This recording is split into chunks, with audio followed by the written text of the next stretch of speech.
Another day, another snake out here, right? Hardly ever see these guys. What are these, a ringneck or something?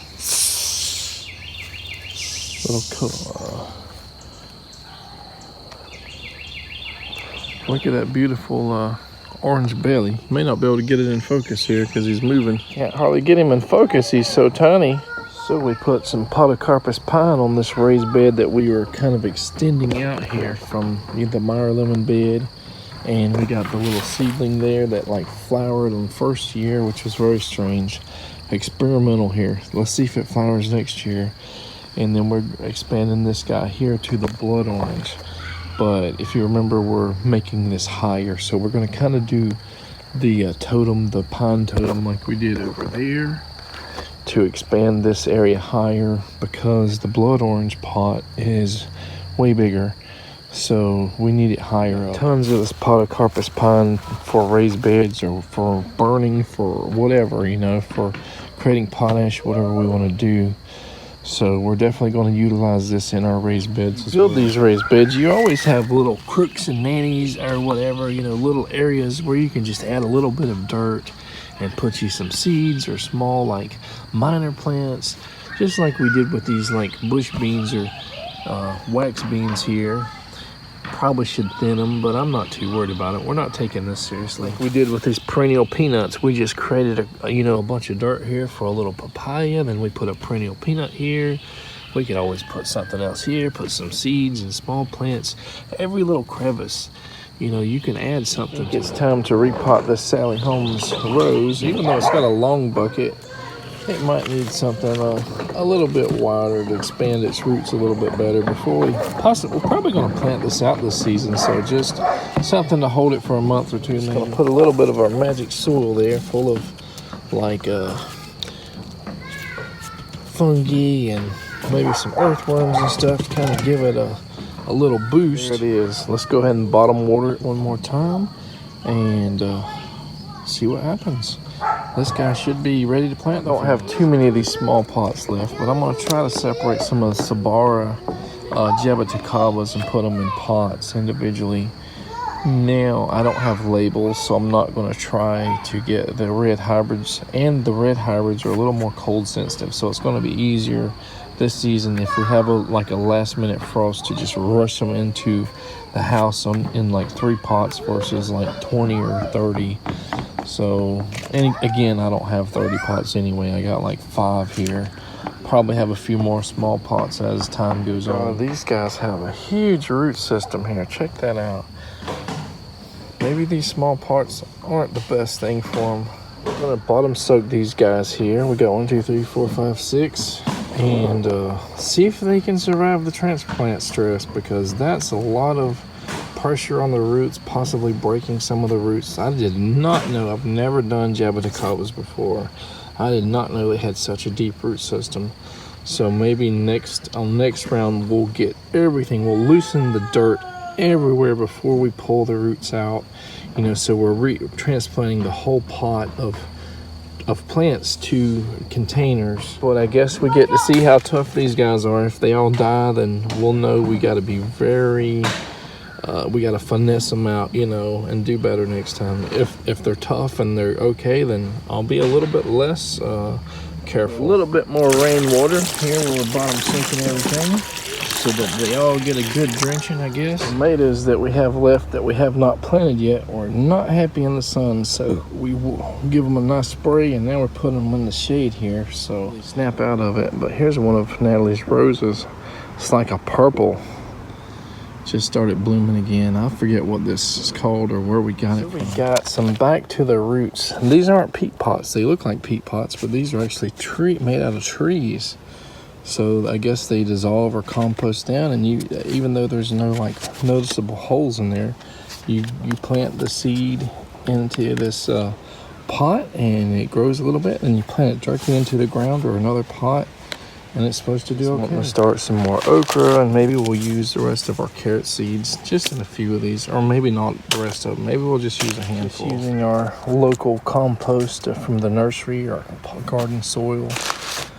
Nothing's fancy. No seed starting mix. 2 okra seeds in each one. Just kind of top it off there. pat it down maybe. How are we gonna water these? Can we bottom water these guys, or do we need to top water them? Well, I guess I should have read the directions. The extra water will seep through the walls, it says, so just top water them, and that's good. So we got 2 types of carrots, Danvers half long and Scarlet Nantes. We're just going to put a few seeds in here, like 3 of each. Say 3 pots of each variety. Didn't really even touch, how many seeds are in the pack. They're so small, they're so abundant, so we probably got in between 4 and like 10 in each one. So we got them in the shade, and we'll just wait and see if they sprout. I think our ant bomb that we did on raised bed number 2 is no longer there. I think the ants have left. Maybe it got too hot and dry up here at the top of this thing, but who knows? They could have went in there deep in the pile here, the hill, and they could be working their magic. Who really knows? So what I don't know is if any of the Jaboticaba seeds that we planted all throughout kind of wet and shady areas and all in the ground, if any of them came up, if any of them survived the frost. Now I will tell you that most of the frost we kept the Jaboticaba seedlings outside, except for like 1 or 2 of the harshest nights. And they seem to do okay or great so far. So I'm almost positive that they can handle, like especially in a microclimate shade wet area where they like the wet feet and all, pretty well as is, but they're just not big enough. Weeds will overgrow them. They might just topple them, kill them, or whatever.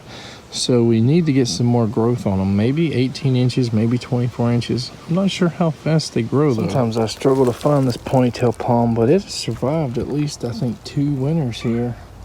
It doesn't look as big as it used to, so it must have got some die down and stress, but it looks good now. Got this beautiful passion flower.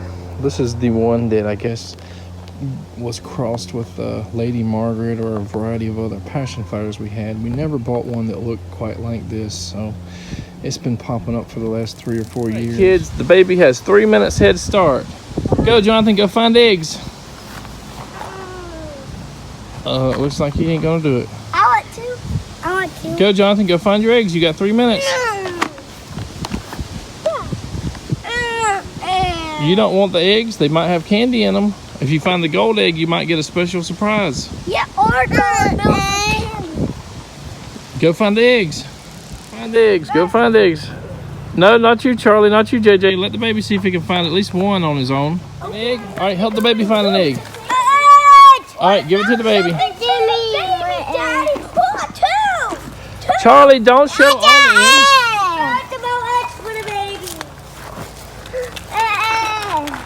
All right, everybody go. Everybody look for eggs now. He's got 3 eggs. All right, go. See if you can find the golden egg, okay? Wow. I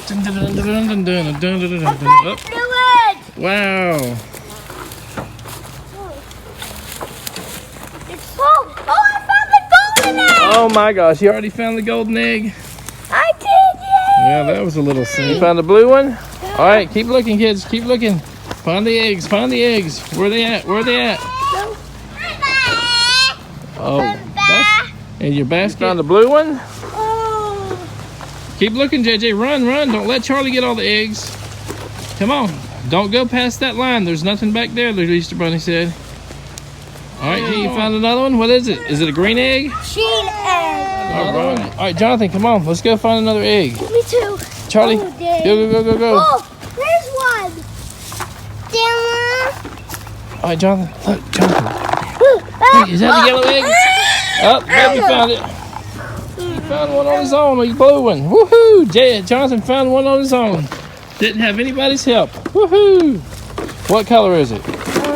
Blue, right? Red. That's not red, that's blue. Is that a green egg down there? Is that one over there? By the tire. Look at that. Is that a blue one?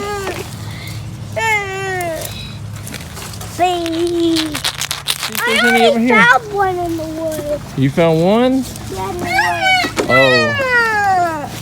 Oh. I found one. Oh boy, look at there. You got a yellow one.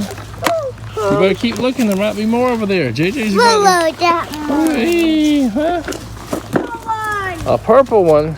Show the camera. Woohoo! What's that up there? What is that? Jonathan found another egg. Whoa. Yellow. JJ, you gonna find more? You just found one. Woohoo, a pink one. There's 4 more somewhere. You better go find them. Alright, we found all but 2. And I'm giving up for the day myself. Yeah, we I can don't know still where the other 2 find are. them. Maybe we can find them tomorrow. Maybe next year. Or maybe we can find them tomorrow. I don't know. Well, that was fun and tiring, exhausting. We planted a few more of the carrots and the okra just in various little raised beds and little areas just to see what happens.